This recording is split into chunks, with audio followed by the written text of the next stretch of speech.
SK एडुजन परिवार में आप सभी का स्वागत। और बहुत लंबे समय के बाद आज हम लोग आए हैं यूट्यूब चैनल पे। ठीक है, तो आज आज से आप लोग का क्लास जो है प्रॉपर तरीके से आज हम लोग प्रारंभ कर रहे हैं। ठीक है, बहुत दिन से इंतजार चल रहा था यूट्यूब क्लास का, तो आज से हम लोग प्रॉपर वे में आज से हम लोग क्लास स्टार्ट कर रहे हैं। बहुत लंबे समय से इंतजार आप लोग कर रहे हैं। ठीक है, तो आज से हम लोग इस जो हम लोग का जो ये जो चैनल है एसके एडुजोन, इस चैनल पे आपको आपके एग्जाम संबंधित जितने भी प्रतियोगी परीक्षा की तैयारी कर रहे हैं, चाहे वो बीपीएससी का एग्जाम हो, चाहे वो बिहार दरोगा का एग्जाम हो, चाहे बिहार पुलिस का एग्जाम हो, चाहे अन्य प्रतियोगी परीक्षा के एग्जाम जो भी तैयारी कर रहे हैं, उन सभी प्रतियोगी परीक्षाओं के लिए आवश्यक जितनी भी सामग्री है, चाहे वो करंट अफेयर्स को लेके हो, चाहे वो history, polity, geography, economics, science, जितने भी फैक्टर्स हो, सारे सभी सब्जेक्ट के बारे में हम लोग इस यहाँ पे पढ़ने वाले हैं। और टॉपिक वाइज हम लोग आज से प्रारंभ कर रहे हैं। और आज का हम लोग का आज जो हम लोग टॉपिक शुरू करने वाले हैं, आज का टॉपिक हम लोग शुरू कर रहे हैं एक नया सीरीज जिसका नाम है भारत दर्शन सीरीज। और इस सीरीज में हम लोग भारत के सभी राज्यों के बारे में, वहाँ की विशेषताओं के बारे में, वहाँ की संस्कृति के बारे में, वहाँ कल्चर के बारे में, उन सब के बारे में, जनजाति के बारे में, वहाँ पे नेशनल पार्क, वन्यजीव अभ्यारण्य, इन सभी के बारे में हम लोग इस चैप्टर में पढ़ने वाले हैं। ठीक है, और इस क्लास के बारे में आपको एक दो जानकारी और दे रहे हैं। ये जो क्लास है आपका, इस क्लास में हम लोग सबसे पहले एक टॉपिक शुरू कर रहे हैं हम लोग आज से, भारत दर्शन सीरीज। भारत दर्शन सीरीज। और ये जो सीरीज चलेगा, इस सीरीज में हम लोग भारत के लगभग, भारत में 28 राज्य और 8 केंद्र शासित प्रदेश है। तो इस 28 राज्य और 8 केंद्र शासित प्रदेश, इन सभी के बारे में हम लोग इस चैप्टर में पढ़ने वाले हैं। और इसके अलावे भारत दर्शन सीरीज में ही हम लोग का चलेगा टॉपिक वाइज, जिसमें हम लोग 28 राज्य और 8 केंद्र शासित प्रदेश के बारे में हम लोग पढ़ेंगे। इसके बाद हम लोग एक और टॉपिक शुरू कर रहे हैं कि जितने भी एग्जाम साल में होने वाले हैं, उन सभी एग्जाम्स के लिए हम लोग ला रहे हैं एक टेस्ट सीरीज। और ये जो टेस्ट सीरीज है, ये आपका बिल्कुल पूरी तरह से निःशुल्क चलने वाला है। और ये आपका यूट्यूब पे लगभग 100 प्रश्न का डिस्कशन, पूरा डिस्कशन, एक एक ऑप्शन का डिस्कशन हम लोग करेंगे इस चैप्टर में। और ये जो टेस्ट सीरीज होगा, ये टेस्ट सीरीज आने वाले जितने भी एग्जाम्स हैं बिहार में, चाहे वो बीपीएससी का एग्जाम हो, चाहे वो बीपीएससी टायर 4 का एग्जाम जो आने वाला है वो बीपीएससी टीआरई 4 का हो, इसके अलावा बिहार दरोगा का एग्जाम हो, चाहे वो बिहार पुलिस का एग्जाम हो, इन सभी एग्जाम्स के लिए ये जो है, ये वाला जो टेस्ट सीरीज है, ये टेस्ट सीरीज सबके लिए लाभदायक होने वाला है। और बीएसएससी का जो एग्जाम होने वाला है इन फ्यूचर में अभी, ठीक है, इन सभी एग्जाम्स को ध्यान में रखते हुए हम लोग ला रहे हैं एक नया टेस्ट सीरीज, जिसमें हम लोग 100 प्रश्न करने वाले हैं। और ये टेस्ट सीरीज लगभग आपका डेली चलने वाला है। ठीक है, तो हम लोग यहाँ पे फिलहाल हम लोग इस चैनल पे 2 टॉपिक शुरुआत कर रहे हैं। ये सबसे पहले हम लोग शुरू करेंगे आज से भारत दर्शन सीरीज, जिसमें हम लोग सभी राज्यों के बारे में स्पेशली पढ़ने वाले हैं। उसके बाद हम लोग इसी भारत दर्शन सीरीज के साथ साथ हम लोग एक और सीरीज की शुरुआत कर रहे हैं, उसका नाम है टेस्ट सीरीज। और टेस्ट सीरीज में हम लोग जो है 100 प्रश्न का निःशुल्क डिस्कशन करने वाले हैं। ठीक है, तो आइए बिना समय गवाए हम लोग आते हैं टॉपिक पे। चलिए, तो शुरू कर रहे हैं हम लोग आज से एक सीरीज, जिसका नाम है भारत दर्शन सीरीज। भारत दर्शन सीरीज। और ये भारत दर्शन सीरीज का ये हो गया आपका पार्ट 1, भारत दर्शन सीरीज का पार्ट 1। ठीक है, चलिए, जैसा कि आप सभी को पता है कि जो हम लोग का जो देश भारत है, इस भारत में कुल 28 राज्य और 8 केंद्र शासित प्रदेश। और इस 28 राज्य और 8 केंद्र शासित प्रदेश की सबकी अपनी अपनी कुछ विशेषताएं हैं। वहाँ की राजनीतिक विशेषता हो, चाहे वो भौगोलिक विशेषता हो, चाहे वो सांस्कृतिक विशेषता हो, चाहे वहाँ पे जितने प्रकार की रहन सहन हो, खान पान हो, वेशभूषा हो, जनजातियां हो, इन सब के बारे में हम लोग इन डिटेल पढ़ने वाले हैं। और ये सभी एग्जाम्स के लिए इंपॉर्टेंट होगा, क्योंकि आजकल का जो प्रश्न आ रहा है, कुछ प्रश्न हमारे एग्जाम्स में स्टैटिक टाइप के भी होते हैं। और स्टैटिक टाइप में बहुत सारे प्रश्न अलग अलग राज्य को लेके बनता है, चाहे वो भूगोल से संबंधित प्रश्न हो, चाहे वो पॉलिटिक्स संबंधित प्रश्न हो, चाहे वो इतिहास हो, चाहे वो अन्य जो टॉपिक है, इन सभी टॉपिक संबंधित हम लोग इस चैप्टर में हम लोग एक एक स्टेट के बारे में डिटेल्स पढ़ने वाले हैं। और हम लोग इस 28 राज्य और 8 केंद्र शासित प्रदेश में, जैसे आपको पता है कि भारत को अगर हम बांटना चाहें तो ये वाला जो दिशा है ये उत्तर भारत कहलाएगा, नीचे वाला जो हिस्सा है इसको हम लोग दक्षिण भारत बोल सकते हैं, इधर वाला जो इलाका है इसको हम लोग पूर्वी भारत कहते हैं, और ये आपका पश्चिमी भारत, और अगर हम बीच वाले को बोलना चाहे जिसको हम मध्य भारत या सेंट्रल इंडिया बोल सकते हैं, मध्य भारत, जिसमें मध्य भारत, जिसको मध्य भारत यानी कि भारत का जो हृदय है, यानी भारत का जो हृदय भूमि कहा जाता है, किसको बोलते हैं? मध्य प्रदेश को बोलते हैं। तो ये उत्तर भारत, दक्षिण भारत, पूर्वी भारत और ये पश्चिमी भारत।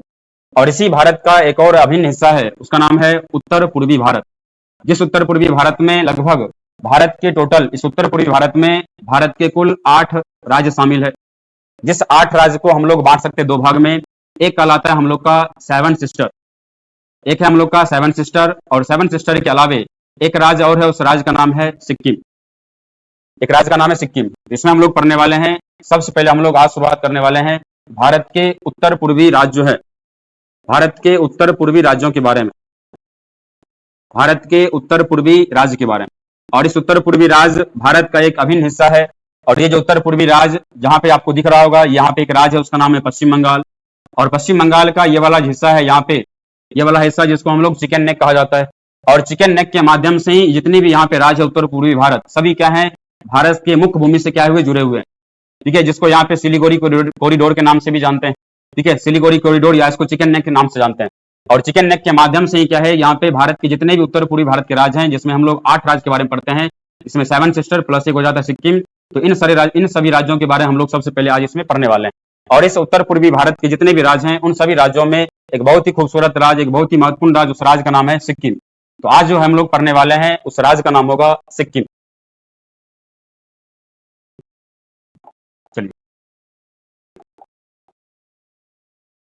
जैसा कि आपको दिख रहा है, यह एक राज्य है भारत का, और ये राज्य है, इस राज्य का नाम है सिक्किम। और ये जो सिक्किम है, इस सिक्किम को तिब्बत की भाषा में, सिक्किम को तिब्बती भाषा में इसका अर्थ होता है चावल की घाटी। अगर हम बात करें सिक्किम की, जो भी लोग इस वीडियो को देख रहे हैं, तो सभी लोग अपना इस भारत दर्शन सीरीज का एक एक टॉपिक हम लोग पढ़ने वाले हैं, तो सभी लोग इस टॉपिक का अच्छे से नोट्स बना सकते हैं हमारे साथ साथ। तो हम लोग एक एक टॉपिक वाइज करते जाएंगे इसमें। तो भारत का एक बहुत ही, उत्तर पूर्वी भारत का एक बहुत ही महत्वपूर्ण राज्य है, उस राज्य का नाम है सिक्किम। तो सबसे पहले हम लोग आज पढ़ने वाले हैं सिक्किम के बारे में। ठीक है, सिक्किम के बारे में चलिए देखिए। अगर हम सिक्किम की बात करें, यह है हमारा सिक्किम। और सिक्किम की बात करें, सिक्किम जो है क्षेत्रफल के हिसाब से अगर हम देखें, क्षेत्रफल, जैसा कि पता है कि क्षेत्रफल में भारत का सबसे बड़ा राज्य है, वह है राजस्थान। और क्षेत्रफल में भारत का सबसे छोटा राज्य, उसका नाम है गोवा। और क्षेत्रफल में भारत का दूसरा सबसे छोटा राज्य, उसका नाम है सिक्किम। तो अगर हम सिक्किम की बात करें, तो क्षेत्रफल के हिसाब से भारत का दूसरा सबसे छोटा राज्य वह है सिक्किम। क्षेत्रफल के हिसाब से भारत का दूसरा छोटा राज्य है, वह है सिक्किम। लेकिन अगर हम बात करें जनसंख्या को लेके, जनसंख्या, भारत में सबसे अधिक जनसंख्या वाला जो राज्य है, उस राज्य का नाम है उत्तर प्रदेश। सबसे अधिक जनसंख्या है उत्तर प्रदेश की। लेकिन अगर प्रश्न आ जाए कि भारत में सबसे कम जनसंख्या किस राज्य का है, उस राज्य का नाम होगा सिक्किम। तो ध्यान रखना है कि सिक्किम क्या है, जनसंख्या के मामले में सबसे छोटा राज्य, और क्षेत्रफल के मामले में दूसरा सबसे छोटा राज्य। क्षेत्रफल में पहला स्थान राजस्थान का है, जो बड़ा है। क्षेत्रफल में सबसे छोटा स्थान गोवा का है। जनसंख्या में पहला स्थान उत्तर प्रदेश का है, और जनसंख्या में सबसे कम जनसंख्या है, उस राज्य का नाम है सिक्किम। इसके बाद अगर हम सिक्किम की, अगर हम भौगोलिक स्थिति अगर देखें या फिर राजनीतिक स्थिति देखें, तो सिक्किम को अगर हम देखने का प्रयास करें, सिक्किम के अगर हम उत्तर दिशा की ओर देखें, तो सिक्किम के उत्तर की ओर एक देश है, उस देश का नाम है चीन। और चीन का वो हिस्सा है कौन सा? वो तिब्बत वाला हिस्सा है। उसके बाद यहाँ भी ये वाला हिस्सा, ये भी आपका चाइना वाला हिस्सा है। और सिक्किम के अगर हम पश्चिम की बात करें, सिक्किम के पश्चिम में एक देश है, उस देश का नाम है नेपाल। तो सिक्किम के पश्चिम में नेपाल है, सिक्किम के उत्तर में चीन है। और अगर हम सिक्किम के दक्षिण की ओर देखने का प्रयास करें, तो नीचे में दिखेगा एक राज्य, उस राज्य का नाम है पश्चिम बंगाल। तो सिक्किम के उत्तर में चीन, पश्चिम में आपका नेपाल है, दक्षिण में एक राज्य है, उसका नाम है पश्चिम बंगाल। और अगर हम इसके पूरब की बात करें, तो पूरब में एक छोटा सा देश है, उस देश का नाम है भूटान। तो अगर हम सिक्किम की स्थिति अगर देखें, तो सिक्किम की स्थिति कुछ इस प्रकार से है। सिक्किम के उत्तर में एक देश है, उसका नाम है चीन। सिक्किम के दक्षिण में एक राज्य है भारत का, उस राज्य का नाम है पश्चिम बंगाल। सिक्किम के दक्षिण में एक राज्य है, उस राज्य का नाम है पश्चिम बंगाल। और सिक्किम के पूरब में एक देश है, उस देश का नाम है भूटान। और सिक्किम के पश्चिम में एक देश है, उस देश का नाम है नेपाल। इसका मतलब हम ये बोल सकते हैं, जो सिक्किम है, सिक्किम की सीमा तीन देशों के साथ लगी हुई है, नेपाल, चीन और भूटान, और एक राज्य के साथ लगती है भारत के, उस राज्य का नाम है पश्चिम बंगाल। तो सिक्किम की सीमा तीन देश और एक क्या होती है, एक राज्य से लगती है। तो सिक्किम के बारे में दो तीन फैक्ट हम लोग बोले हैं। क्षेत्रफल के हिसाब से भारत में दूसरा स्थान सिक्किम का है, जनसंख्या में सब छोटा स्थान सिक्किम का है, और ये हो गया सिक्किम के चौथी या फिर सिक्किम के जो राजनीतिक स्थिति है इसके बारे में। इसके बाद अगर हम बात करें जो सिक्किम है, सिक्किम में भारत के जितने भी राज्य हैं उन सभी राज्यों में लोकसभा और राज्यसभा की सीटें होती है। तो ठीक उसी प्रकार क्या है जो सिक्किम है, सिक्किम में अगर हम बात करें लोकसभा की, तो सिक्किम में कुल लोकसभा की 1 सीटें हैं, सिक्किम में राज्यसभा की कुल 1 सीटें हैं, और सिक्किम में कुल अगर हम बात करें विधानसभा की, तो सिक्किम में विधानसभा की कुल 32 सीटें हैं। और ये जो सिक्किम है 32 सीट वाला, सिक्किम क्या है, भारत का सबसे कम विधानसभा वाला सीट है। भारत का सबसे कम विधानसभा वाला सीट है, वो है कौन, सिक्किम। सबसे कम विधानसभा सीट कहाँ का है, सिक्किम का है। राज्य के हिसाब से अगर बात करें तो सबसे कम विधानसभा का सीट कहाँ है, सिक्किम में। लेकिन वही हम बात करें केंद्र शासित प्रदेश का, तो सबसे कम विधानसभा का सीट कहाँ है, पुडुचेरी में, वहां पे कितना है 30, और यहाँ पे सिक्किम में कितना है 32। और हमारा संविधान का अनुच्छेद 170 क्या कहता है कि विधानसभा के सीटों के बारे में जानकारी देता है, और भारत के सभी राज्यों में सबसे अधिक विधानसभा की सीटें कहाँ है, उत्तर प्रदेश में, 403 विधानसभा की सीटें उत्तर प्रदेश में। ठीक उसी प्रकार बिहार में विधानसभा की कुल 243 सीटें हैं। लेकिन अगर बात करें राज्य में सबसे कम विधानसभा की सीटें कहाँ है, वह है सिक्किम में, जिसकी संख्या है 32, और सिक्किम में लोकसभा की कुल 1 सीटें हैं, और सिक्किम में राज्यसभा की कुल 1 सीटें। आगे बात करते हैं, अगर हम बात करें सिक्किम की बात करें, यहाँ पे अगर हम सिक्किम की बात करें, अगर राजनीतिक पार्टी, सिक्किम में किस राजनीतिक पार्टी की सरकार है, अगर हम बात करें सिक्किम में, तो सिक्किम में एक पार्टी है जिसको बोलते हैं SKM। सिक्किम में एक पार्टी है, उसका नाम है SKM, ठीक है। इसको बोलते हैं सिक्किम, जो आपका है सिक्किम क्रांतिकारी मोर्चा। इस पार्टी का नाम है सिक्किम क्रांतिकारी मोर्चा। सिक्किम में वर्तमान में इसी पार्टी की सरकार बना हुआ है, जिसके यहाँ के इस पार्टी के जो यहाँ पे मुख्यमंत्री हैं, सिक्किम के जो मुख्यमंत्री हैं यहाँ के, उसका नाम है प्रेम सिंह तमांग।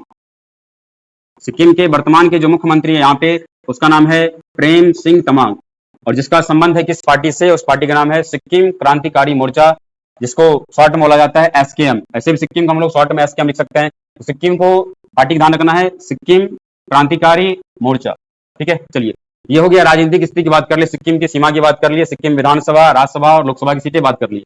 अब आगे आते हैं कि सिक्किम की अगर हम बात करें कुछ भूगोल की, सिक्किम की अगर हम भौगोलिक स्थिति की बात करें, सिक्किम की अगर हम भौगोलिक स्थिति की अगर बात करें सिक्किम, तो सुनिए, सिक्किम की भौगोलिक स्थिति की बात करेंगे तो भौगोलिक स्थिति मतलब यहाँ पे हम लोग पढ़ेंगे कि सिक्किम में कौन सी यहाँ पे नदियां हैं, सिक्किम में कौन सी नदियां हैं, सिक्किम में कौन से पर्वत हैं, उसके बाद सिक्किम में कौन से दर्रे हैं, उसके बाद सिक्किम में कौन से नेशनल पार्क हैं, यानी सिक्किम के नेशनल पार्क, इसी में हम लोग पढ़ने वाले हैं। सिक्किम के नेशनल पार्क के अलावे सिक्किम में कौन से वन्य जीव अभयारण्य है। तो सिक्किम, तो भौगोलिक स्थिति हम लोग देखेंगे भूगोल के बारे में, सिक्किम में कौन कौन सी नदियां हैं, सिक्किम में कौन से दर्रे हैं, सिक्किम में कौन कौन से पर्वत हैं, सिक्किम में कौन से नेशनल पार्क है, और सिक्किम में वन्य जीव अभयारण्य कौन कौन से। चलिए अब टॉपिक को हम लोग पढ़ते हैं आगे। तो सिक्किम में सबसे पहले हम लोग देखेंगे सिक्किम की नदियां।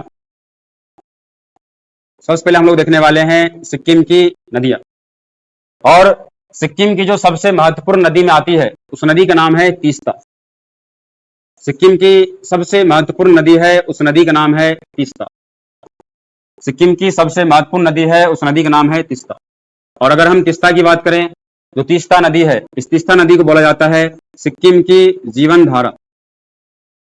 तीस्ता नदी को बोलते हैं सिक्किम की जीवन धारा, सिक्किम की जीवन धारा। और ये सिक्किम की सबसे महत्वपूर्ण नदी है। और ये जो तीस्ता है, ये तीस्ता नदी सहायक है किसकी, तीस्ता नदी सहायक है किसकी, ब्रह्मपुत्र नदी। तीस्ता जो है यह ब्रह्मपुत्र की एक सहायक नदी है। तीस्ता जो है यह ब्रह्मपुत्र की एक सहायक नदी। अगर हम बात करें जो ब्रह्मपुत्र नदी है, ब्रह्मपुत्र नदी जो है ये तिब्बत होते हुए अरुणाचल प्रदेश होते हुए असम तक आती है और असम में आने के बाद चली जाती है बांग्लादेश में। और यहीं पे एक नदी आती है, उस नदी का नाम है तीस्ता। और तीस्ता नदी जो सिक्किम से निकलती है और सिक्किम से निकलते हुए चली जाती है कहाँ पे, पश्चिम बंगाल होते हुए कहाँ चली जाती है, बांग्लादेश। तो ध्यान रखना है कि जो तीस्ता नदी है भारत के दो राज्य से बहती है, एक राज्य का नाम है सिक्किम और एक राज्य का नाम है पश्चिम बंगाल। तो सिक्किम पश्चिम बंगाल होते हुए चली जाती है बांग्लादेश, और बांग्लादेश में जाके क्या होती है, एक नदी है, इस नदी का नाम है ब्रह्मपुत्र नदी। और आपको पता है कि जो ब्रह्मपुत्र नदी है, इस ब्रह्मपुत्र नदी को बांग्लादेश में कहा जाता है जमुना। ब्रह्मपुत्र नदी को बांग्लादेश में कहा जाता है जमुना, और इस जमुना में एक नदी आकर मिल जाती है, उस नदी का नाम है तीस्ता। इस नदी का नाम है तीस्ता, और मिलती किस देश में, उस देश का नाम है बांग्लादेश। इसके अलावा आपको पता है जमुना नदी आगे बढ़ती है और इधर से एक नदी आती है गंगा, और गंगा जब बांग्लादेश में प्रवेश करती है तो उसका नाम हो जाता है क्या, पद्मा। गंगा को बांग्लादेश में कहा जाता है पद्मा और ब्रह्मपुत्र को बोलते हैं जमुना, और दोनों की संयुक्त धारा मिल जाती है बांग्लादेश में और इसका नाम हो जाता है मेघना। और इसी मेघना के नाम से क्या होती है, ये जो नदियां हैं, नदियां क्या होती है, मेघना के नाम से बंगाल की खाड़ी में गिर जाती है, बंगाल की खाड़ी में गिर जाती है। और इसी बंगाल की खाड़ी में एक डेल्टा का निर्माण करती है, जिसको हम लोग बोलते हैं गंगा ब्रह्मपुत्र का डेल्टा, जैसे कहा जाता है सुंदरबन का डेल्टा, जो क्या है, विश्व का सबसे बड़ा डेल्टा है। ठीक है, चलिए, तो यहाँ पे हम लोग पढ़ने वाले तीस्ता नदी के बारे में। पहली बात, तीस्ता नदी किसकी सहायक नदी है, ब्रह्मपुत्र की सहायक नदी है। तीस्ता नदी को बोलते हैं सिक्किम की जीवन धारा, या इसको जीवन रेखा भी कहा जाता है। इसके अलावा बात करें तीस्ता, जो तीस्ता नदी है एक ग्लेशियर है, उस ग्लेशियर का नाम है जेमू। एक ग्लेशियर है, उसका नाम है जेमू ग्लेशियर, और इस जेमू ग्लेशियर से ही उद्गम होता है किस नदी का, तो उस नदी का नाम है तीस्ता। तो तीस्ता नदी का उद्गम होता है जेमू ग्लेशियर से, और जेमू ग्लेशियर भी कहाँ है, जेमू ग्लेशियर भी कहाँ है, सिक्किम में। इसके अलावा अगर हम तीस्ता की बात करें, तीस्ता की एक सहायक नदी है, तीस्ता की एक महत्वपूर्ण सहायक नदी है, उस नदी का नाम है रंगीत। तीस्ता की सहायक नदी है रंगीत, और तीस्ता खुद किसकी सहायक नदी है, वह है ब्रह्मपुत्र की। और ध्यान रखना है जो तीस्ता और जो रंगीत है, यह सिक्किम की दो महत्वपूर्ण नदियां हैं। तो ध्यान रखना है सिक्किम की दो नदियां के बारे में, एक है तीस्ता और दूसरा का नाम है रंगीत। और ये रंगीत जो है किसकी सहायक नदी है, तीस्ता की। उसके बाद एक प्रश्न ये बनता है, जो तीस्ता नदी है, तीस्ता नदी को लेकर जल विवाद है, जिसको हम लोग बोलते हैं तीस्ता नदी जल विवाद, तीस्ता नदी जल विवाद। और ये तीस्ता नदी का जो जल विवाद है, यह दो देश के बीच में है, एक देश है भारत और दूसरे देश का नाम है बांग्लादेश। जो तीस्ता नदी जल विवाद है वो दो देशों के बीच है, एक है भारत और एक है बांग्लादेश। ठीक है, तो तीस्ता नदी के जल को लेकर, जल के बंटवारे को लेकर विवाद बना हुआ है किसके बीच, भारत और बांग्लादेश के बीच।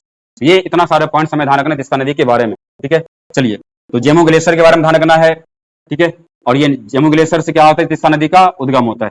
ठीक है, चलिए आगे बढ़ते हैं। आगे हम लोग आते हैं सिक्किम। अगर हम सिक्किम का थोड़ा सा अगर हम इसको मैप को ड्रॉ करें, सिक्किम है, सिक्किम के नीचे एक राज्य है, उस राज्य का नाम है पश्चिम बंगाल। सिक्किम के नीचे एक राज्य है, उस राज्य का नाम है पश्चिम बंगाल।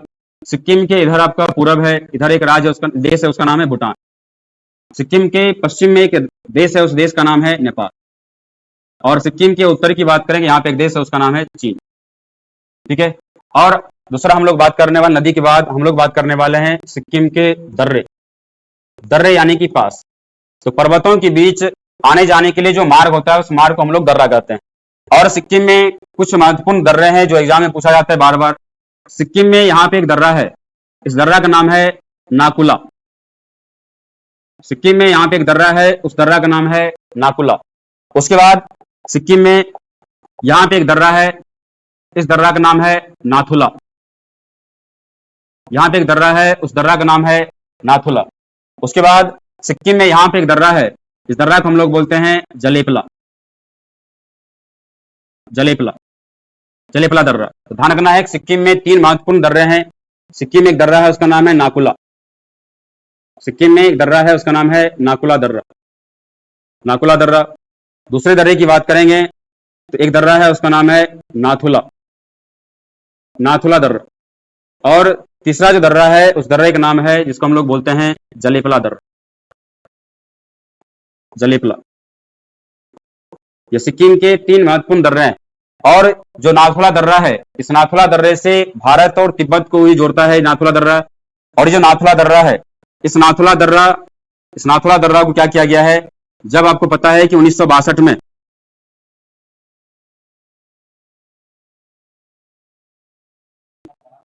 अच्छा अच्छा कोई बात नहीं, 1962 में 1962 में हुआ है भारत चीन युद्ध। ये दिख रहा है, ये सही। 1962 में हुआ है भारत चीन युद्ध।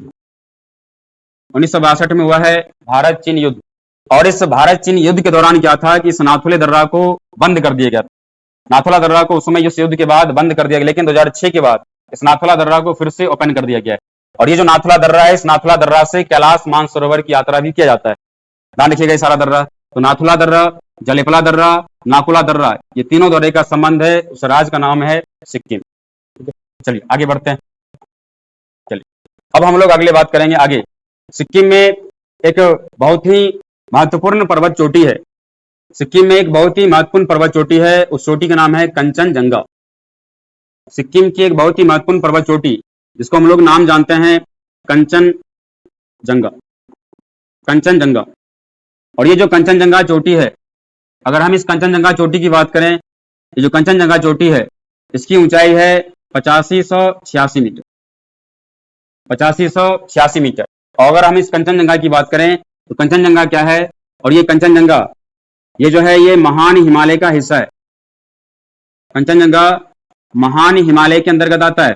जैसे हम लोग पढ़ते हैं कि ट्रांस हिमालय, महान हिमालय, लघु हिमालय और शिवालिक हिमालय, उसी प्रकार ये जो महान हिमालय है, जिसको हम लोग बृहद हिमालय कहते हैं, ग्रेट हिमालय कहते हैं, सर्वोच्च हिमालय कहते हैं, इसी कंचनजंगा जो इस महान हिमालय का ये हिस्सा है।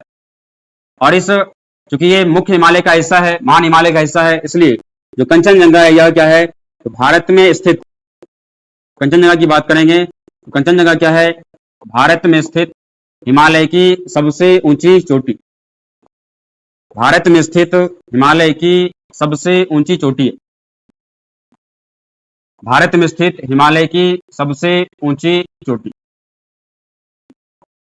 भारत में स्थित हिमालय की सबसे ऊंची चोटी है कंचनजंगा, और इसकी ऊंचाई है 8586 मीटर। और इसके बारे में क्या बात करें, सुनिए।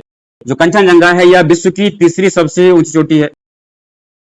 कंचनजंगा विश्व की तीसरी, कंचनजंगा विश्व की तीसरी सबसे ऊंची चोटी। कंचनजंगा विश्व की तीसरी सबसे ऊंची चोटी है। कंचनजंगा विश्व की सबसे तीसरी ऊंची चोटी है। तो तीसरी है तो फिर पहली कौन है, ध्यान रखना है कि विश्व की सबसे ऊंची चोटी, विश्व की सबसे ऊंची चोटी का नाम है, उसका नाम है माउंट एवरेस्ट।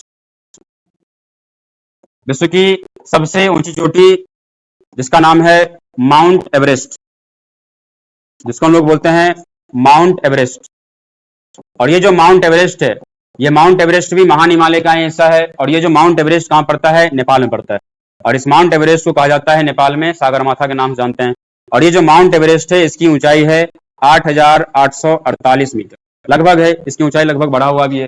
तो 8848 मीटर इसकी लगभग ऊंचाई है माउंट एवरेस्ट की। उसके बाद विश्व की जो दूसरी सबसे ऊंची चोटी है, उसका नाम है K2, जिसको हम लोग बोलते हैं K2, या ऐसे कहा जाता है गॉडविन ऑस्टिन। इसको बोलते हैं गॉडविन ऑस्टिन। और ये जो गॉडविन ऑस्टिन या फिर जो K2 है, ये K2 है, ये है ट्रांस हिमालय का हिस्सा।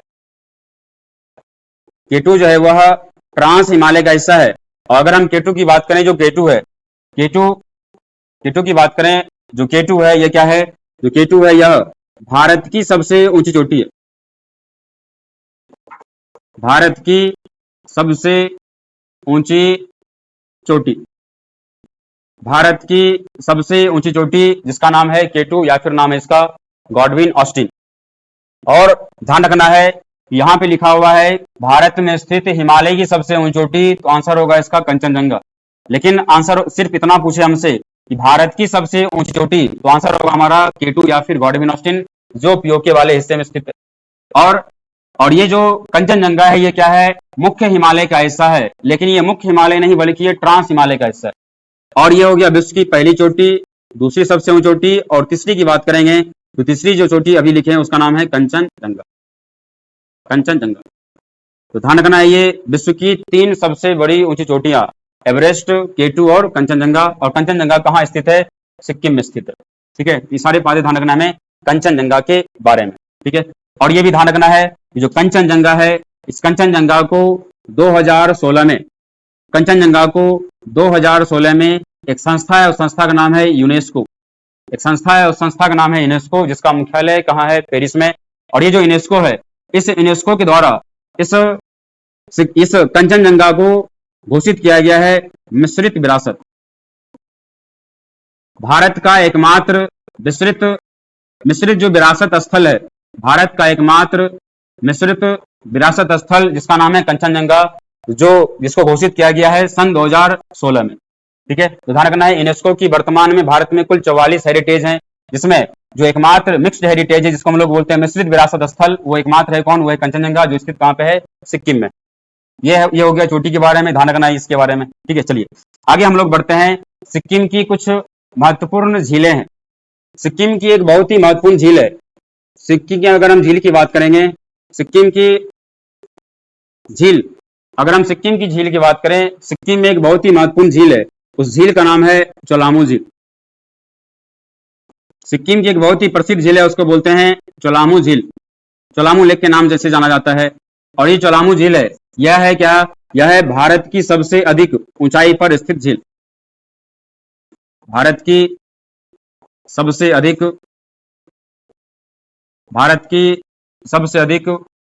ऊंचाई, भारत की सबसे अधिक ऊंचाई पर स्थित झील, भारत की सबसे अधिक ऊंचाई पर स्थित झील, जिस झील का नाम है चोलामू झील।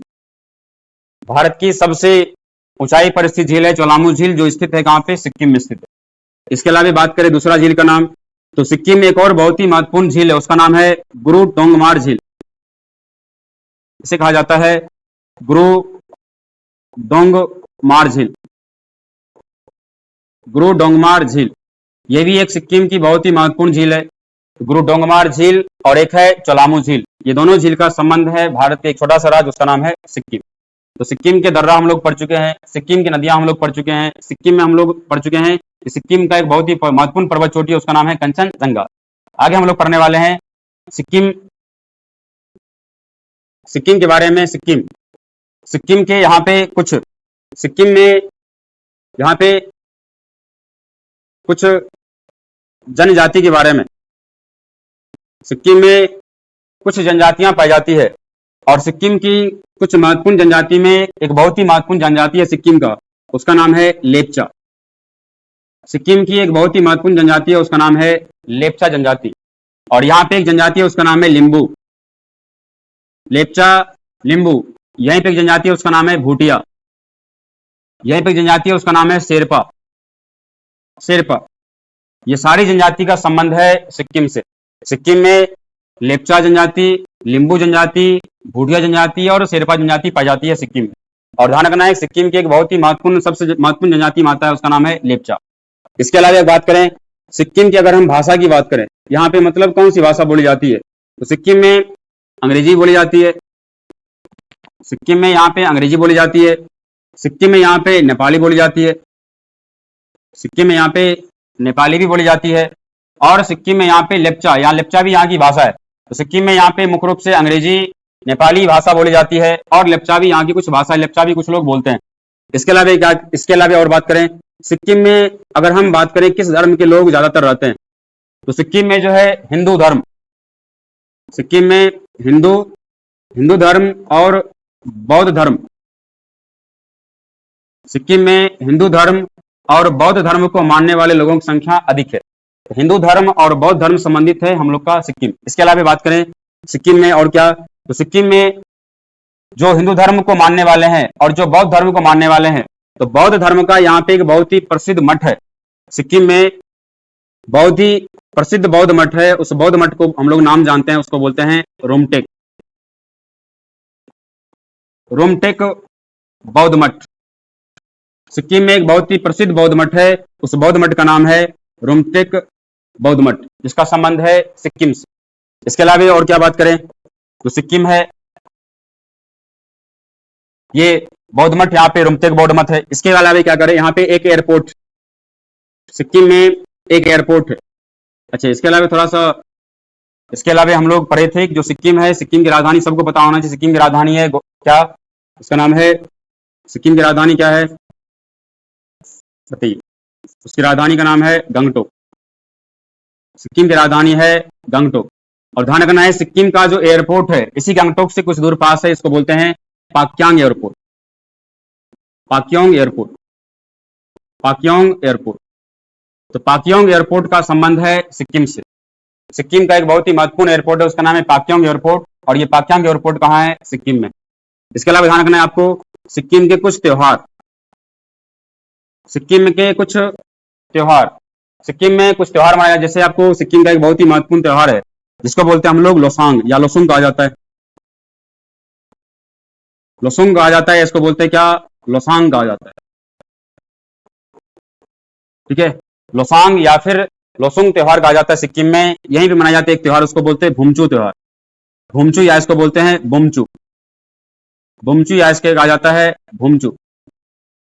भूमचू त्योहार ये भी मनाया जाता है कहाँ पे? सिक्किम में।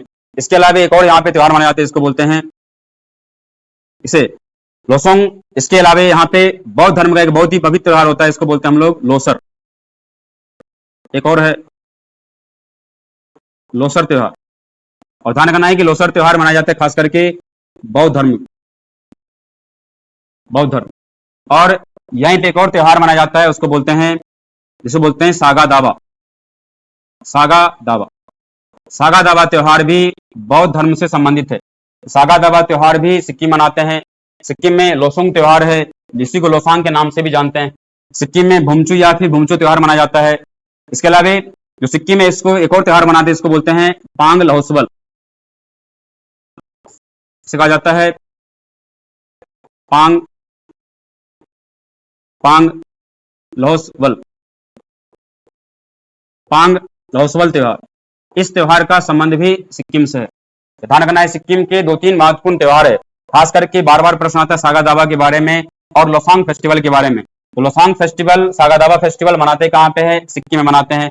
भूमचू त्योहार सिक्किम मनाया जाता है। और बौद्ध धर्म संबंधी दो महत्वपूर्ण त्योहार, एक त्योहार का नाम है लोसर और एक का नाम है सागा दावा। और खास करके जो लोसुंग त्योहार होता है, फसल कटाई पे ये त्योहार मनाया जाता है सिक्किम में।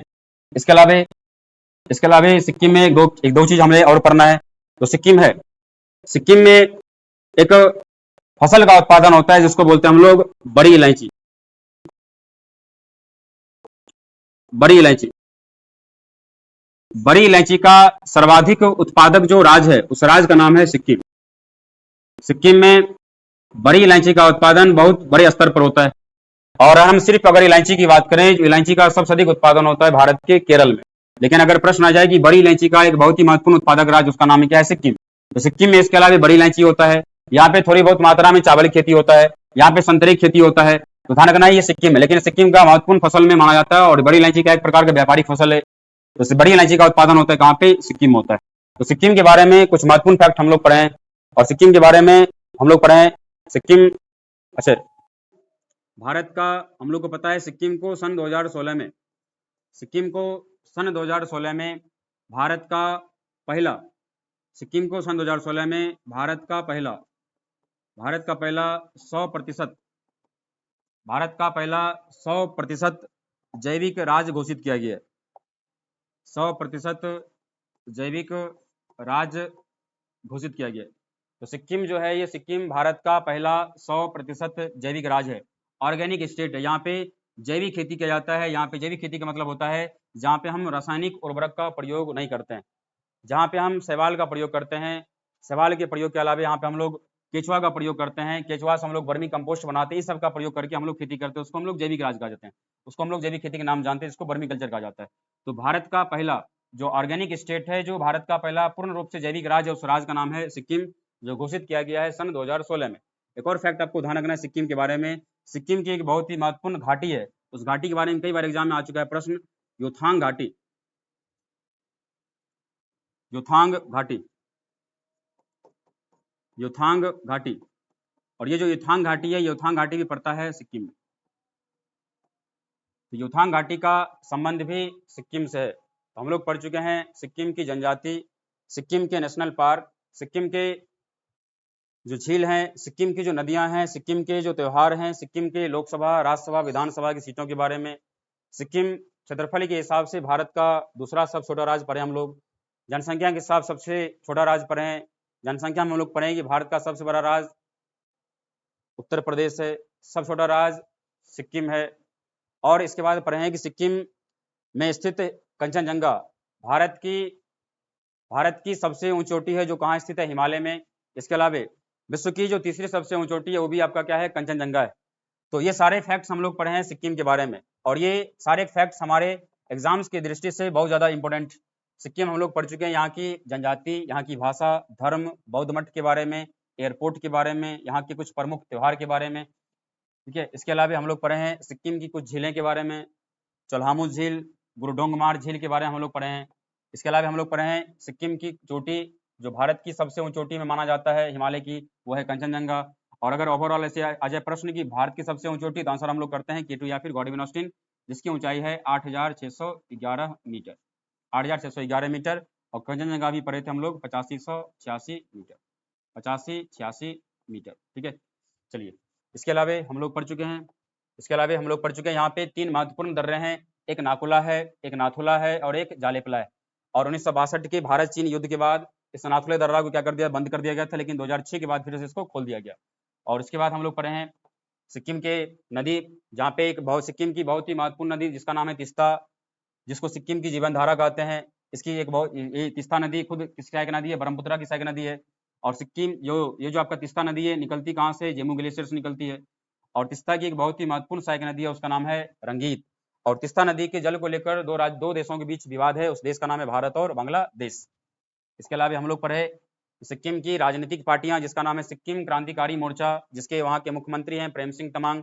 और यहाँ की भौगोलिक इसके अलावा हम लोग पढ़े यहाँ पे सिक्किम क्षेत्रफल के हिसाब से दूसरा सबसे छोटा, जनसंख्या के हिसाब से दूसरा सबसे छोटा राज्य। ठीक है, और जनसंख्या के हिसाब से सबसे क्या है? छोटा है। और उसके बाद हम लोग पढ़ चुके सिक्किम के राजनीतिक स्थिति के बारे में, इसके चौहद्दी के बारे में, इसके लोकसभा, राज्यसभा, विधानसभा की सीटें के बारे में। इस प्रकार से हम लोग सिक्किम के बारे में जितने भी इंपॉर्टेंट फैक्ट्स हैं उन सारे फैक्ट्स को हम लोग लगभग पढ़ चुके हैं।